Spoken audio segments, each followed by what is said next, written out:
DreamWeavers StarTrax.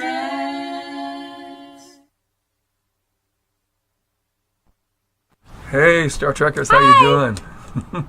I am Rinzai, and this is Krinzai, your host. Hello, we are DreamWeavers StarTrax, and you know DreamWeavers run on imagination, helping the world one artist, one story at a time. So, how you doing out there? And some of you, from some of the questions we've been given, I wanted to talk to you about what do you do if you're in the middle of a performance, or show, or film, and something that comes out of place like, let's say, stage, and the light falls down at your feet. Tip of the day. Don't come out of character, unless of course you're hit by it. Then there's not much you can do about that. Then you just get hauled away. But until then, the best thing I can tell you to do is stay in character. Let your character handle any problem there is on stage. Stay in it. Don't walk out so the audience stays focused on the story. That's all. Your turn. My turn already? Yeah. OMG. So, those of you that don't know who we are, Ren is an acting coach, filmmaker, actor, illusionist, just extraordinaire, and we teach students all over the world on film, television, Broadway, Las Vegas stages, and people just wanting to get into college. And I am a singing teacher. Yes, she is. I'm a voice teacher. And one thing she does, this girl can take a voice from 0 to hero in one of the fastest speeds I've ever seen. She's classified as one of the top 9 vocalists in the world, and she can do anything. And no, she didn't pay me to say that, what she's about to say. Well, he had to say that, or I wouldn't cook dinner tonight. Just saying. So, my tip of the day is about the 3 things that you need to pay attention to when you're singing. Larry, Curly, Moe, right? Larry, Curly, and Moe, exactly. Right? Well, he's so crazy. So, people, when they sing, they're going like, oh, I open my mouth and I say, please, God, let it be there. And sometimes it is and sometimes it isn't. However, in a professional situation, you don't want ifs, you want exacts. So when I'm teaching my students, I'm looking at 3 things. The first thing is airflow. Sound is vibrating air. If you don't have air, you got no sound. So make sure that you're inhaling, and this is it on my desk, I have a sign that says exhale. Even if you inhale, a lot of people aren't exhaling. Make sure you're exhaling through those notes. The second thing is the squeaky dude. All right, my teacher would kill me, Seth Riggs, if he knew I was calling it the squeaky dude. Some people call it compression. Some people call it the mix. It's what creates the mix. Well, what does that mean? Most of the time when we're singing, the air just wants to come straight out our mouth. But that will cause it to be tight and choky in our throat most of the time, and Lord knows we don't want that. No. We want that air back behind the soft palate through what we call a little passaggio into the nasal pharynx. Where's that located? In heaven. No, it's back behind the soft palate. And some people would feel it in the nose, but it's not. It's behind the nose. We don't want to sing like this. That's terrible. That's horrible. Yes, okay, that's very yeah, so you want that air back up behind the soft palate. It's kind of like threading a needle. It's very, very small. If there's not enough squeaky dude, and I'll explain to you later how to create the squeaky dude, that air will fray, and all the air doesn't go through that little passaggio into your resonators, which is your sinus cavities. So just know, airflow and squeaky dude, and we'll talk more about that later. And so beyond the soft palate, everything soft palate here and then up. So this is the speaker. Everybody has their own cool shaped speaker. Everybody's got their cool shaped speaker, their very own unique speaker. It's like a guitar. You're playing a guitar and it's an acoustic guitar. It means that it's not the flat one, it's the big fat one. And there's a big hole in it because that air, you hit those strings and air goes in there, bounces around and comes out and sounds great. That's the acoustics of our head. It goes back behind the soft palate into these resonators, there's your sinus cavities, and it bounces around. And it creates great sound. Cool. The third part is larynx position. He's hitting me under the table to hurry up. And you don't want it up here. You don't want it down here. You want it speech level. And I'll tell you later how to make that happen. All right, very cool. How cool am I? The coolest. What can I say? Cool world. Actually, today is going to be a really cool day. You're in for a treat. We're going to meet Mr. Edwin Cook of the Coasters, and he is a phenomenal human being and a great performer. And we're going to have a lot of fun today, so we're going to catch you on the flip side. Come back. Take 2. DreamWeavers StarTrax. DreamWeavers StarTrax. DreamWeavers StarTrax. DreamWeavers StarTrax. DreamWeavers StarTrax. DreamWeavers StarTrax. DreamWeavers StarTrax.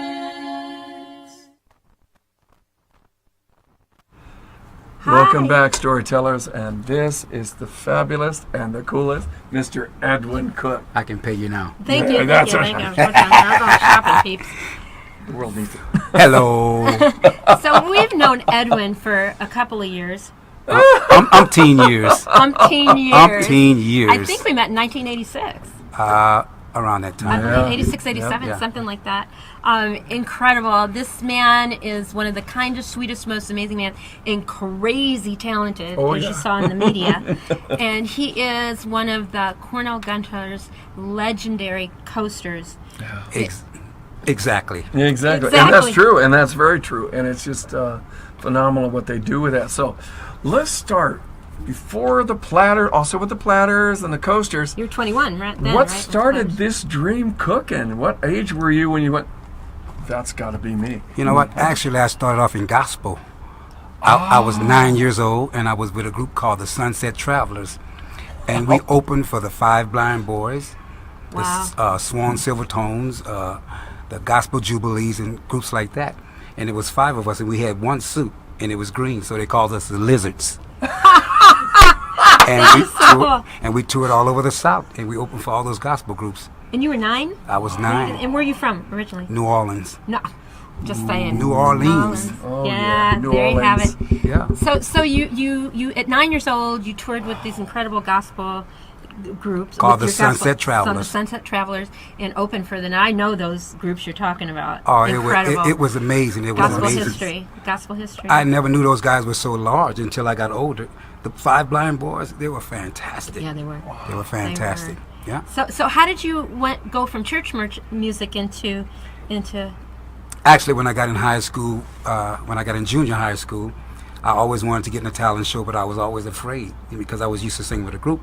Right. But when I got to senior high, I met some guys that had a group called the Pro Fascinations, and I got with them, and I had what I thought was a pretty good falsetto at the time, and I started singing with them. They heard me singing Michael Jackson. I was singing Michael Jackson songs back then, and they liked what they heard. They needed a guy to sing that part because the guy that sang that previously had went to the military. So I got with that group, and we got in a talent show immediately. I sang "Keep Your Head to the Sky" Oh by wow. Earth, Wind and Fire. Right. We came in second place. I love it. Fun Second stuff. place. I Oh, love it was it. great. It was fun times. So here you toured at 9 with a gospel group and opened up all over the South, and then you won in high school. What was your next step? My next step was actually I tried to get the guys to move to Vegas. Really? I had That a was brother. really- I had a brother that moved out here, and he said, "You guys are great. You guys ought to try and come to Vegas, and you can make some money, or you can probably get larger than what you are." And so I tried to convince the guys to come, and they had some problems. Half of the guys. So myself and another friend of mine, Greg Jones, we decided to come, and we said, "Well, if we go, they'll come eventually," but it didn't happen. So we came, and the other two guys didn't show up. So eventually, I was a solo. Greg ended up going back home because he was married. Right. And so I stayed, and I worked for a while, and I eventually got a audition for the Platters, Whoa. Wow. Buck Round Platters. Yeah. Well, it's for those of you young guys, you don't know. You probably don't know who the Platters are. All I gotta say is Only You. Only You. Great Pretender, Right? Magic You Touch. guys know that's. I think NSYNC did an acapella version of that, didn't they? I'm Backstreet not certain. I'm not certain. One So of many them. people Yeah. touched that song. So, Incredible, incredible. So you ended up in Vegas Wow. and started working right away. I started working right away. You were Actually, about this business. I was with a group called the Monarchs. Before I auditioned, the guy, my manager for the Monarchs, he says, "You know, the Platters are looking for a singer." So he gave me the address. I went over and I auditioned for Buck Ram. He said, he sat down like this. He says, "I want you to sing Easy for me, Lionel Richie songs, Easy." And so I sang Easy for him, and he says, "Okay, you're hired." Whoa! Right Just on like the that. spot. Yeah. All right. Okay. Wow. Well, we're going to find out more about this adventure in a few moments, so stay tuned. We're coming back. with Edwin Cook.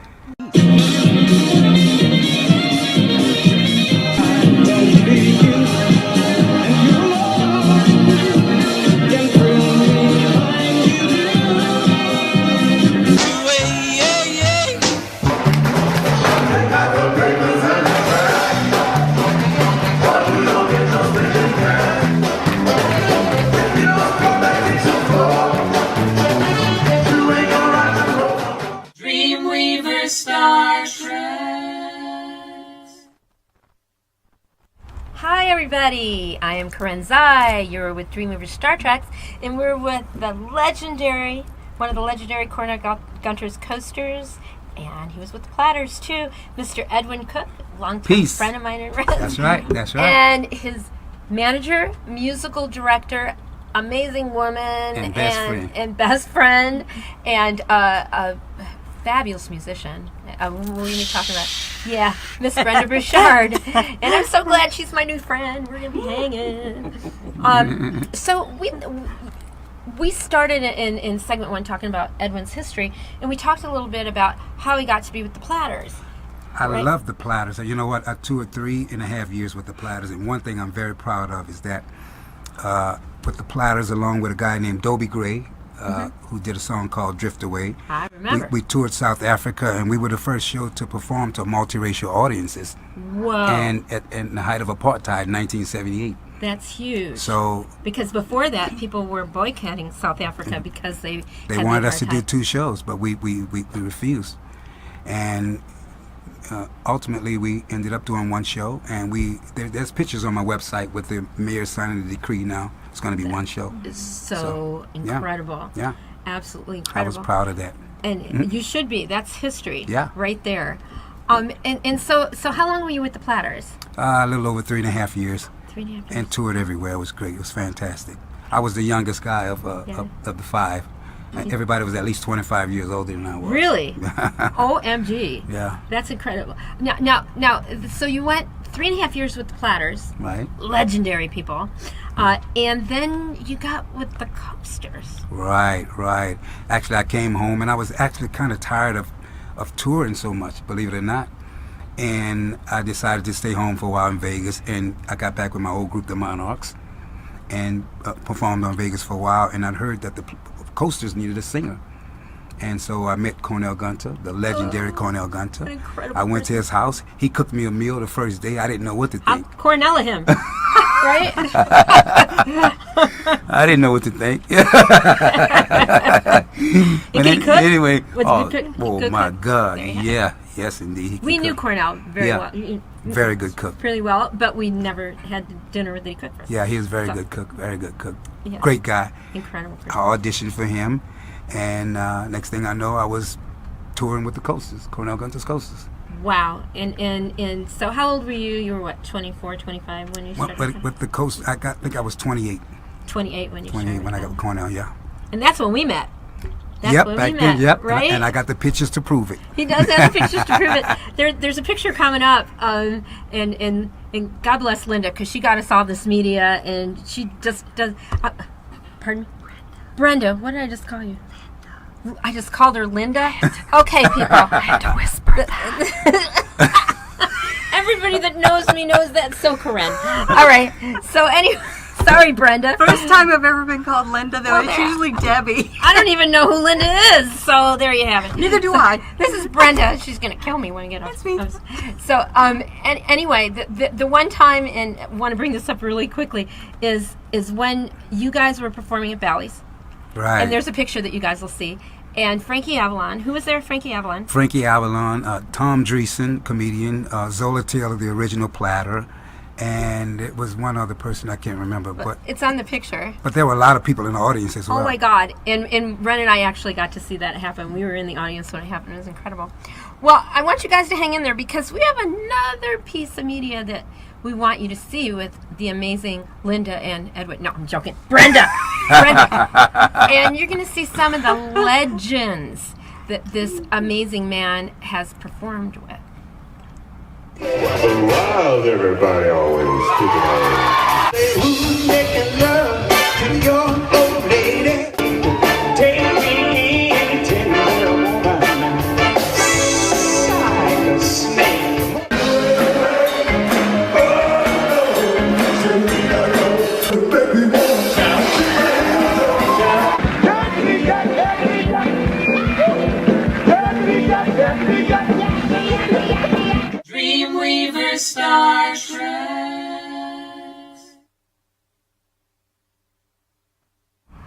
What? Oh my God.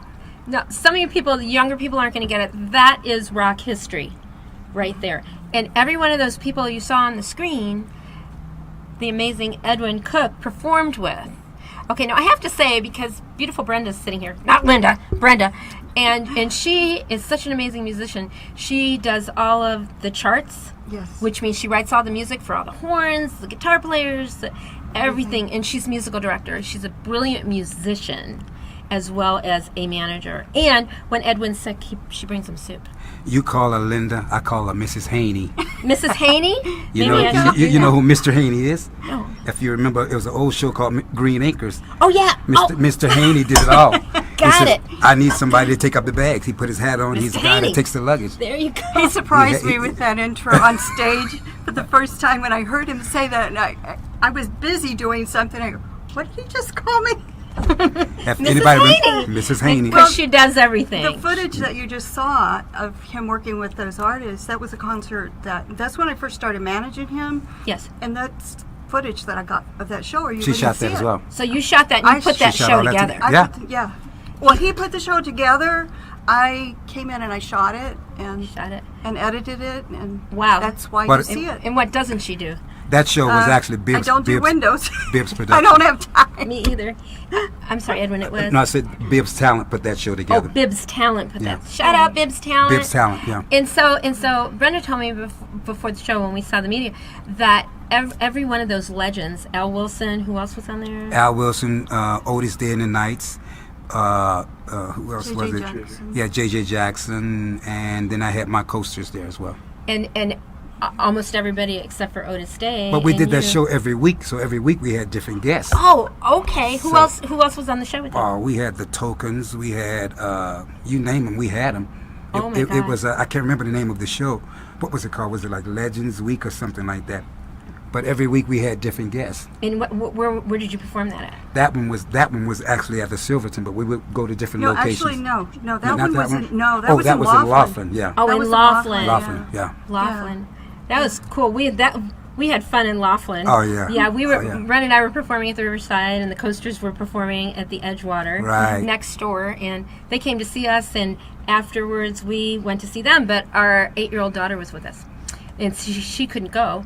So they said, "Don't worry, just bring her. We'll put her backstage." Yeah. And so first we see her nose, then we see her head, then we see her face, then the whole thing's on stage. And Edwin just went and picked her up and did the rest of the show holding her. So that's what an incredible man he is, and a legend. So Edwin, in your career, with everything that you've done, what would you say is the one standout moment with these amazing artists and shows and everything you've been able to do? You know what? It's hard to say. I have so many great moments. It's hard to just single out any one. You know, I mean, I was proud of the thing that I did with the Platters, but I met so many people with the Coasters. You know, every summer we did something called the 30th anniversary of rock and roll, where I toured with Three Dog Night, the Tokens, Herman's Hermits, the late and great Tiny Tim, who was my roommate at some time. I saw a picture. I did not know that. Oh. He was your roommate? He was my roommate. How cool is that? Funny guy. There's just some names I can't even think of right now, but I met so many rock and roll legends. Precious and Few, what's his name? Precious and Few. Oh, the moments we took I can't think of the guys. So I can't. There's I so can't many. remember. There's so many names that they're just not coming to me right now. But so many people It's that at the website. yeah. Look on the website. Pat And- Upton. Pat Upton was one.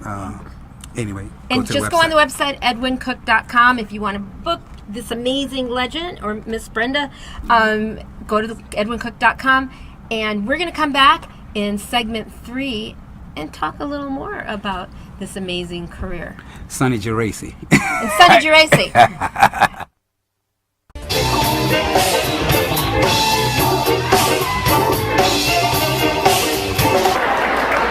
Mr. J.J. Jackson, ladies and gentlemen.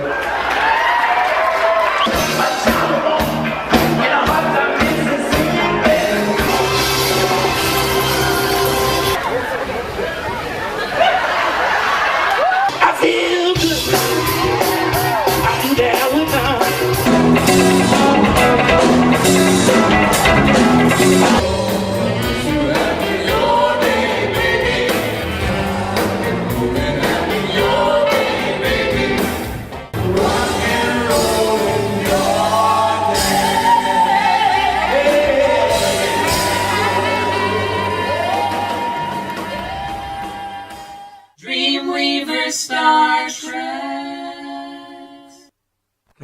That was really a lot of fun. So Man, much fun. You're hilarious. I'm telling That's you. the first time I heard that, man. And I'm just like watching there, and I'm going all of a sudden. And what did you do at one point where you just looked at the audience and they just broke up? What happened at that moment? Well, actually, I thought I was just surprised to see some guy coming up taking a picture. You know, because when the spotlight's on, Right. you really can't see what's out there. Right. Then all of a sudden, I saw somebody. I'm like, what is this? Well, Yeah. he wasn't supposed to be there. That's taboo. You don't do that. But hey, it So, worked. The audience just Yeah. busted out laughing. Edwin, it was great. But like you say, you never know what's going to happen. Just play it. Yeah. I tried to stay in character. Are you self-taught to dancing? Because you Oh, yeah. got some smooth moves. Listen, I grew up Wow. in New Orleans. It's very talented people there, and you know it's very competitive. Now you remember the movie Drumline? Yeah. We started that, man. We started that. Ooh. We started that in New Orleans. You know, halftime shows, and so you had to be a good dancer. You had to be talented. Ooh, And, I you like know, it. So it was a lot of competition, lots of competition, and I wasn't the good guy back there. You know, you should see some of those guys. Wow. So what's that? A little more about that show, because I noticed you're playing different characters. That's an interesting concept. But you know what? did. Believe it or not, that was her idea as well. Oh, that was She says you should do this because I did it. You know, I kidded around with a lot of it, and she said you do that pretty good. You should Yeah. put that in the show. And eventually, she would take me, go over here, get this wig, get this, and that's how We'd most go of it shopping. started.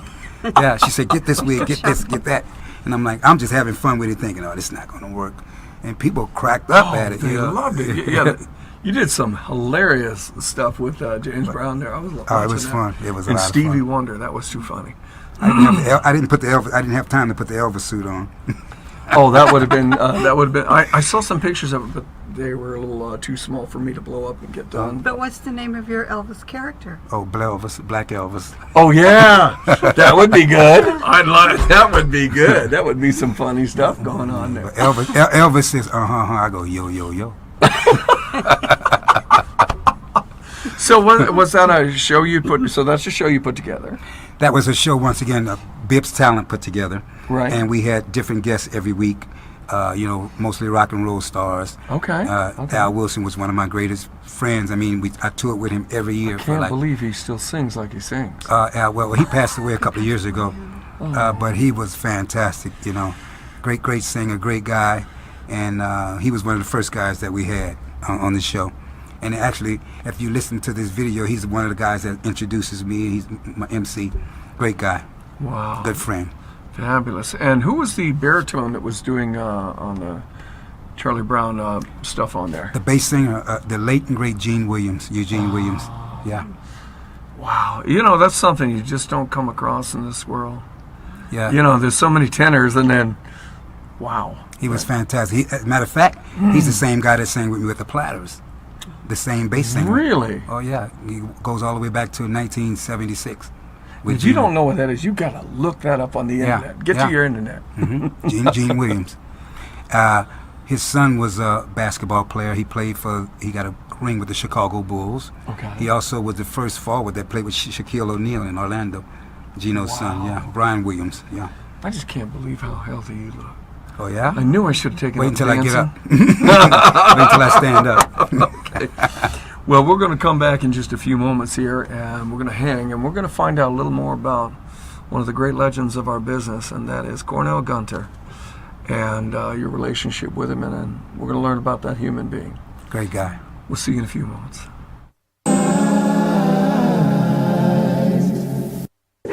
They were the first group to be inducted in the Rock and Roll Hall of Fame. So, I mean, that means something. It really does. I smell smoke in the auditorium. Charlie Brown. Because of the rising of the sun. And all that long my heart was crying. Are you the one? Are you one of the more than 100 million people who in the 1950s bought the hit record Yakety Yak?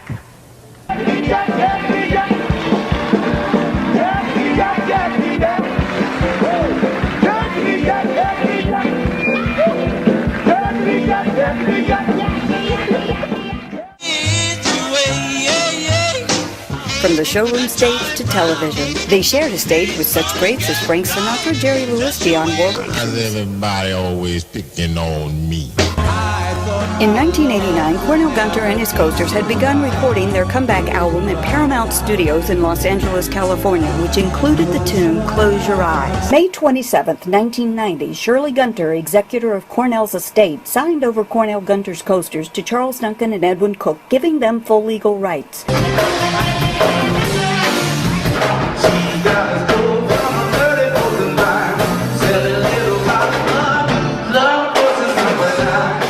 DreamWeavers StarTrax.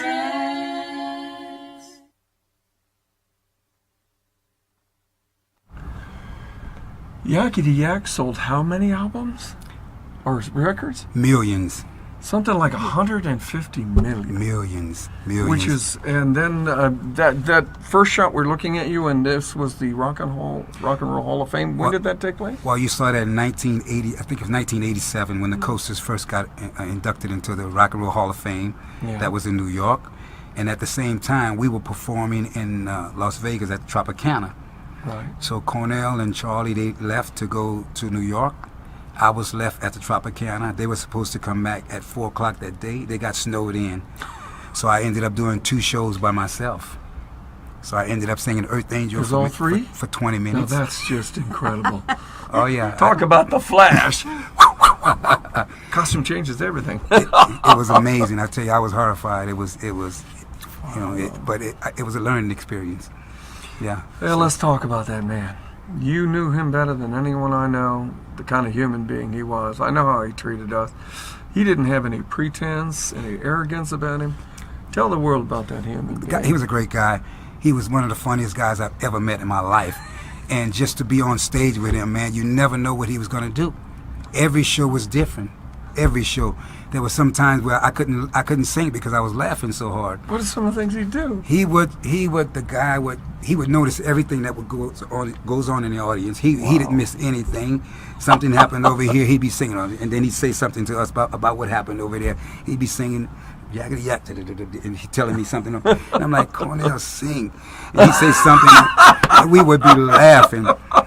And it's like, man, pay attention to the show. But he wouldn't miss a note. And the people wouldn't know he was talking to us at the same time. He'd sing, and then he'd say, what a mind. And he'd say something, and Charlie and I would be laughing so hard. Like, especially when it was a ballad, it's hard to control yourself, you know. Yeah. He's singing a ballad, and he'd say something crazy to us. You know, he'd say, is my hair looking okay? And I'm like, man, Cornell, shut up. It's any little thing, you know, he was just hilarious, man.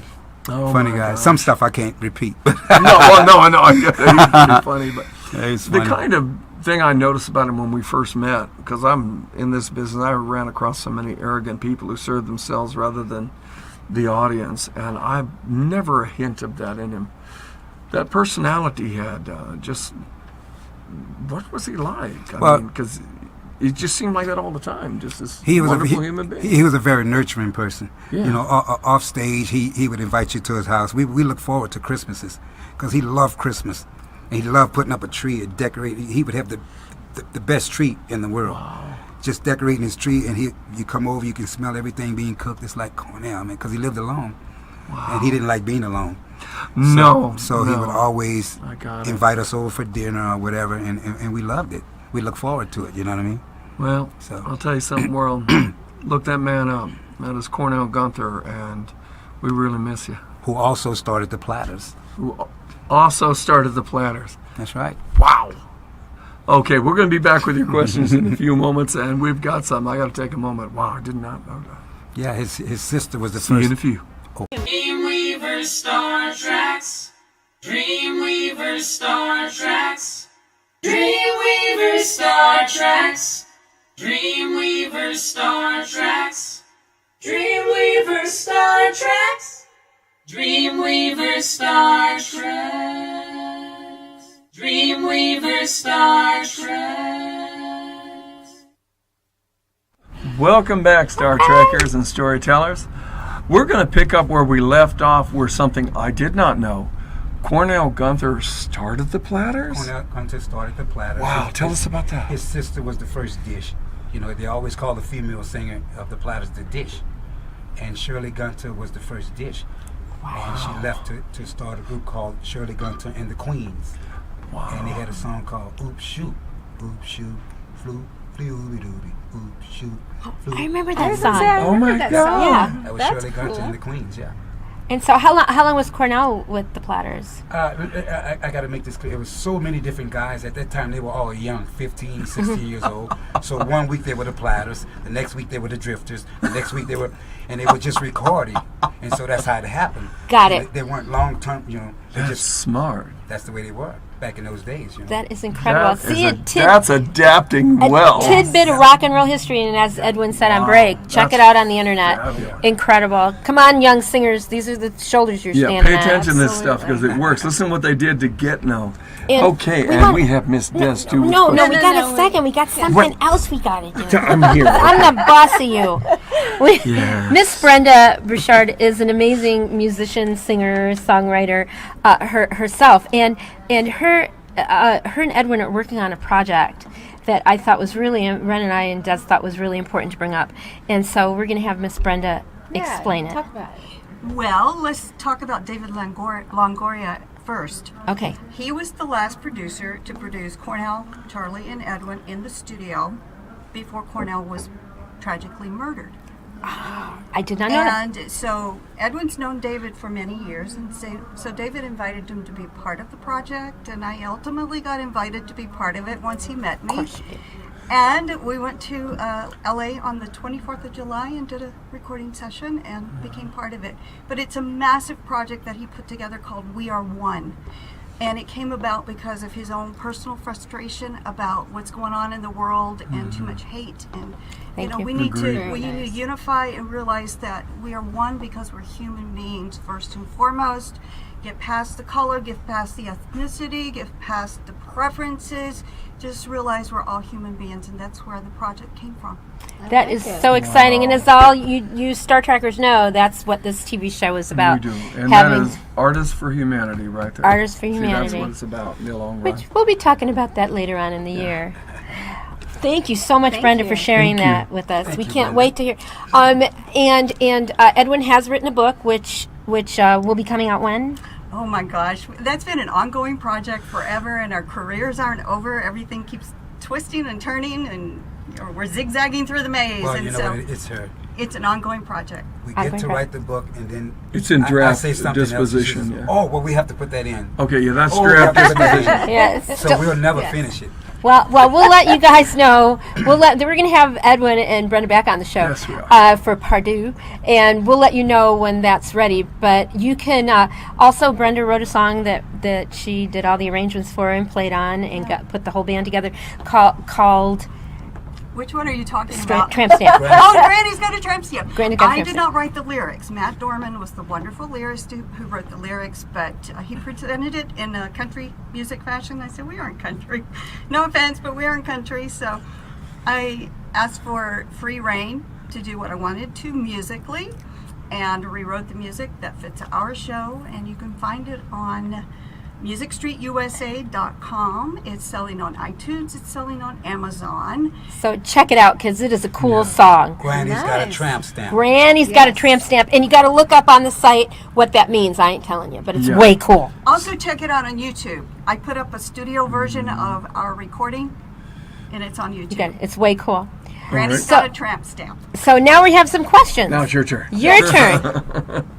All right, so let's see. We got actually quite a few. And unfortunately, we don't have time for everybody, but as always, thank you guys for chiming in. All right, so we have a question from Pablo, who's in San Antonio, Texas. Hey, Pablo. And he would like to know, who influenced you growing up in the industry? Me? Yes. Well, I have to say Michael Jackson as well. And I love the Temptations, but mostly gospel.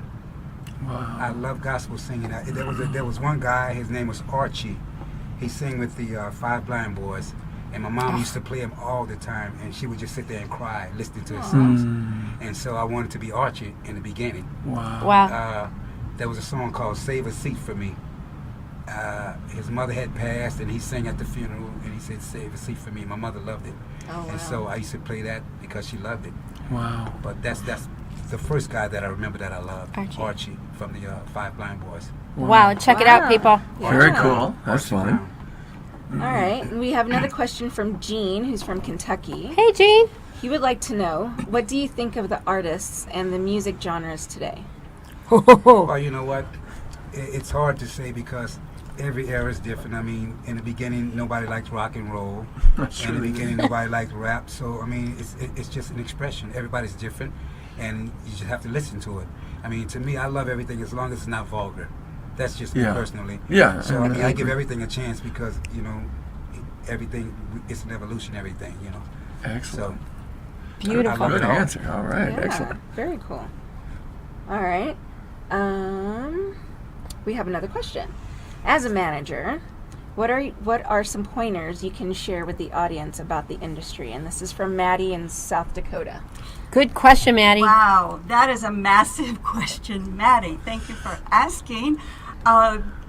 You know, expect the curveballs. That's the first bit of information I can give you. That And I what would think you elaborate on? Yeah. a curveball coming out of nowhere. It could be anything, like somebody asking you for a particular show that you've never done before, and you want to accommodate because it's somebody that you've worked with before, a promoter that you've worked with before, and you hop to it. You jump whatever hurdles you have to do to get through it. And the curveballs on stage. As a musical director, let me tell you, those happen because we are completely live. There is nothing tracked. All musicians are live. Everything we do is live on stage. And we've had some pretty stiff curveballs, like one in particular that stands out in my mind is I have this monitor over to my left that every time a particular microphone, and we never figured out whose it was pointed that direction, it was like somebody hit me in the side of the head with a baseball bat. And I actually had to stop the show. I called Edwin over. I said, I apologize, I have to stop the show, but I can't deal with this, you know. So I started telling jokes. Yeah. There you have it. Excellent. Quick on your We feet. do giveaways too in the show where I put our logos or our photos on everything from t-shirts to water bottles, those water bottles. I've done it for totes. All right. And you start giving them away. Mouse pads, yeah. So that's those what are- you so- do. started doing That's- So basically, be ready for the unexpected to snap in there, as I know all too well, being a guy who once accidentally set himself on fire on stage. Oh my God. 22nd of September, and he'll talk about all that. Yeah, we'll talk about that. Absolutely. All right, what do we got? Thanks, Miss We Brenda. have time for maybe one more question. All right, what do we got? And the question is, can you tell us about the most memorable moment you've had while performing? And that's from Josiah from Queens, New York. One of my most memorable moments, I tell you what, not performing, one of my most memorable moments was we were on a tour with the 30th anniversary of rock and roll. And at that time, believe it or not, I was smoking cigarettes. What? Wow. So I was Never trying knew to stop. that. We would stop at truck stops. We had 3 buses full of stars, Tiny Tim, everybody. So when we stopped, I would go jogging because I didn't want to go in. If I went in, I wanted to light a cigarette. So I jogged off track, and I didn't know where I was. And I got back, all the buses were gone. They were all gone. We were like 75 miles outside of Chicago. So by the time I got back, I was exhausted. Anyway, I was the joke of the night. Somebody picked me up. Wow. Some guy I didn't even know. And I was angry at everybody, but it was my fault. Got But that that night, one. I was the brunt of the joke. And everybody, when they first started singing, they That thought is we were a going to dedicate this memorable- to Ed. I'll never forget that night. Oh my God. Moral of the story, stay on the bus. Yeah. Stay on the bus. Stay in the boat. All right, Really that quickly. is so phenomenal. We want to let you know very next much. week. Thank you Who do so we got? much, you guys. And that is the This is main so good. thing, and we're going to be coming back because there's just too much history here not to come back.